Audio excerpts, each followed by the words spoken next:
How to download CapCut on laptop without BlueStacks. Hey guys, welcome back to this YouTube channel. Today I will show you that how can you download CapCut on laptop without using BlueStacks. So let's get started. On this process, at first you'll have to open the Microsoft Store on your laptop or PC. So for that you'll have to just search in the source field for Microsoft Store. Alright, so simply from here you'll have to open this Microsoft Store.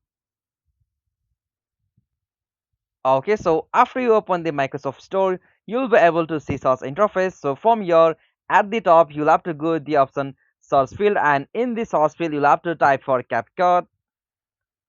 Alright, so after you type it, you'll have to just hit the enter button. Alright, so after you search it, you will be easily find the application CapCut on the Microsoft Store. So simply, you have to select it from here.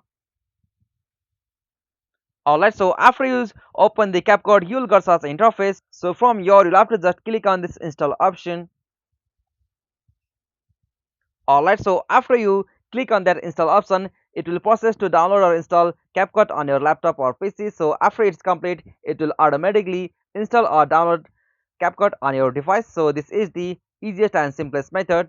Hope you found this video helpful to you, and please don't forget to subscribe our YouTube channel for more quick and short tutorial like this. Thank you for watching this video. Have a nice day.